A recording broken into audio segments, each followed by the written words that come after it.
नमस्कार, स्वागत है आप सभी का यूट्यूब चैनल नॉलेज टीवी।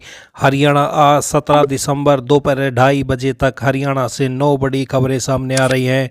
बड़ी घोषणा, आदेश, जानकारी क्या है, पूरी अपडेट आइए देखते हैं। हरियाणा की सबसे तेज, सबसे सटीक जानकारी के लिए यूट्यूब चैनल नॉलेज टीवी को सब्सक्राइब जरूर कर लें। तो चलिए देखते हैं, आज 17 दिसंबर मंगलवार दोपहर 2:30 बजे तक हरियाणा से 9 जबरदस्त घोषणा, आदेश, ऐलान। पहली बड़ी घोषणा, विश्वविद्यालय में अनुबंध आधार पर सेवाएं दे रहे सहायक प्राध्यापकों, असिस्टेंट प्रोफेसर की सेवानिवृत्ति आयु तक नौकरी सुरक्षित की जाएगी। इसके लिए नए साल में विधानसभा में बिल लाया जाएगा।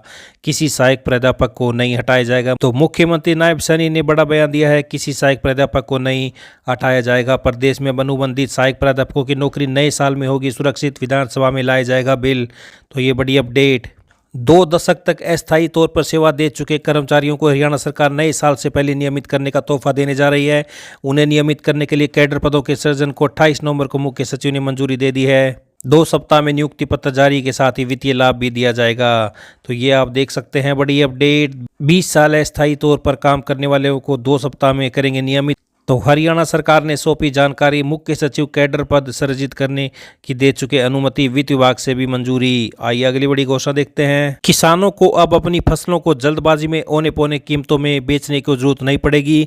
खाद्य सुरक्षा एवं किसानों की आमदनी बढ़ाने के उद्देश्य से केंद्र सरकार ने फसल कटाई के बाद के प्रबंधन की समुचित व्यवस्था की है। किसानों एवं अन्य गोदामों के बीच वित्तीय सहयोग को बढ़ावा देने के लिए सोमवार को 1000 करोड़ रुपए की क्रेडिट गारंटी योजना की शुरुआत की गई है। इसके माध्यम से किसान और व्यापारी अपनी उपज को गोदामों में सुरक्षित रूप से अधिक दिनों तक संग्रह कर सकेंगे और इसके बदले उन्हें बैंकों से आसानी से लोन मिल जाएगा। अभी तक देश में ऐसे किसानों की संख्या बहुत ही कम है जो भविष्य की महंगाई को देखते हुए वेयर हाउस में अपनी फसलों को सुरक्षित रख पाते हैं। ऐसे किसानों की संख्या लगभग 3 से 4% ही है।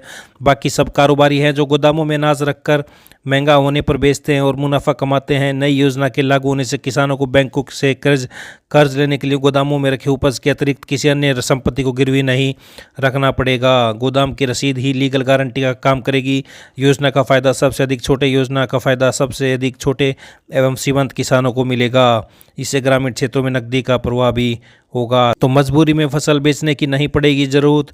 किसानों और अन्य गोदामों के बीच वित्तीय सहायता को मिलेगा बढ़ावा। तो ये बड़ी योजना। आइए अगली बड़ी घोषणा देखते हैं। युवतियों व महिलाओं को आत्मनिर्भर बनाने की दिशा में प्रदेश सरकार मजबूती से काम कर रही है। अब सरकार प्रदेश की 1000 महिलाओं को एक ई रिक्शा के लिए सब्सिडी उपलब्ध कराएगी और उन्हें ई रिक्शा चलाने के लिए प्रशिक्षण भी देगी। प्रदेश सरकार ने इस योजना को मंजूरी दी है। राज्य सरकार हरियाणा में यह योजना हरियाणा महिला विकास निगम के माध्यम से लागू करने जा रही है। इस योजना का लाभ सिर्फ राज्य की महिलाओं को दिया जाएगा। उसके पास राज्य का निवास प्रमाण पत्र होना चाहिए।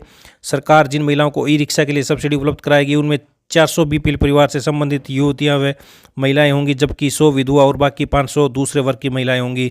ई रिक्शा चलाने वाली युवतियों महिलाओं की उम्र 18 से 45 साल के बीच होगी।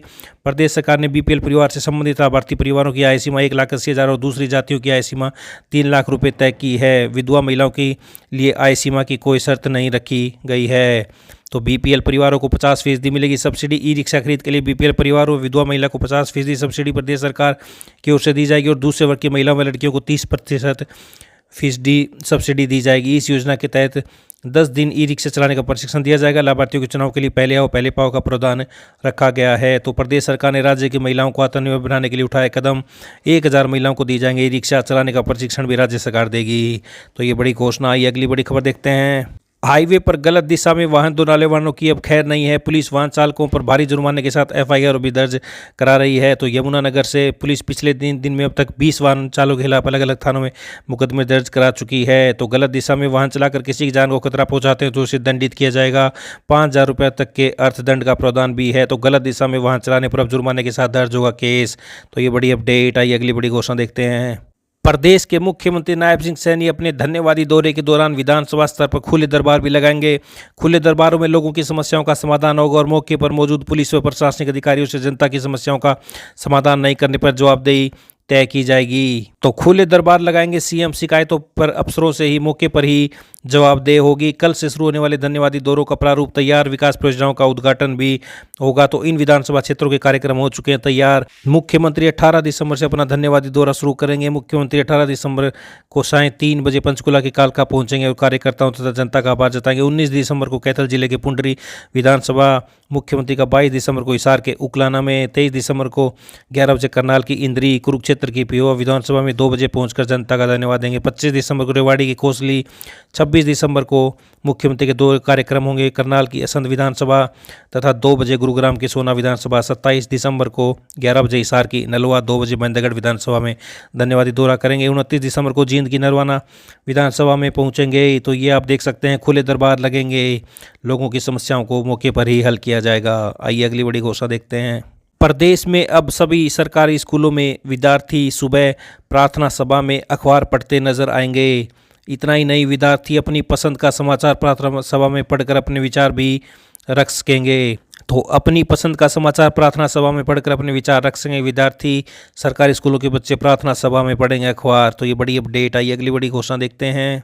हरियाणा पुलिस के लिए बड़ी खबर। हरियाणा पुलिस के कर्मचारी अब ड्यूटी के दौरान अपने साथ मोबाइल फ़ोन व इलेक्ट्रॉनिक उपकरण नहीं रख सकेंगे। ड्यूटी पर रहते सभी पुलिसकर्मियों को अपने मोबाइल फ़ोन थाने, चौकियों या पुलिस लाइन में जमा करने होंगे।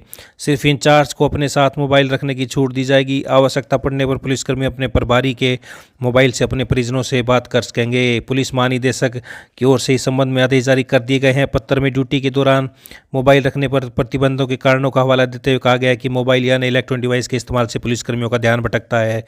इससे न केवल लोगों की सुरक्षा में खलल का खतरा होता है, बल्कि पुलिस की छवि भी खराब होती है। इसलिए ड्यूटी के दौरान सभी पुलिस कर्मचारियों का मोबाइल फ़ोन जमा रहेगा, इसको रिकॉर्ड में रखा जाएगा। पुलिस कर्मचारी अपने नंबर की जानकारी यूनिट प्रभारी को देंगे। आदेशों में स्पष्ट किया गया है कि पुलिस दल के प्रभारी के अलावा कोई भी कर्मचारी ड्यूटी के दौरान अपने पास मोबाइल फ़ोन नहीं रख सकेंगे जब तक कि उन्हें सीनियर अधिकारी विशेष अनुमति न दे। अनुमति मिलती है तो इसकी भी एंट्री करनी होगी। सभी पुलिस थानों, चौकियों, लाइनों में ड्यूटी से पहले कर्मचारियों के फ़ोन को रखने के लिए व्यवस्था की जाएगी। तो ये आप देख सकते हैं, इंटरनेट मीडिया पर साझा नहीं कर सकते अपनी लोकेशन। पुलिसकर्मी ड्यूटी की जगह और मकसद जैसी गोपनीय सूचना को इंटरनेट मीडिया पर साझा नहीं कर सकेंगे। आधिकारिक संचार के लिए पुलिस विभाग के वायरलेस संचार नेटवर्क का उपयोग किया जाएगा। सभी यूनिट प्रभारी जांच करेंगे कि उनके अधीनस्थ पुलिसकर्मी ड्यूटी के दौरान मोबाइल फ़ोन या इंटरनेट मीडिया पर ज़्यादा समय तो नहीं बिता रहे हैं।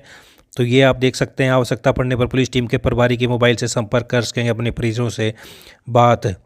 तो ये बड़ा आदेश। थाने, चौकियों, पुलिस लाइन में जमा करने होंगे फ़ोन। सिर्फ इंचार्ज को मिलेगी छूट। तो ये बड़ी खबर हरियाणा से आज 17 दिसंबर मंगलवार दोपहर को बड़ी घोषणाएं।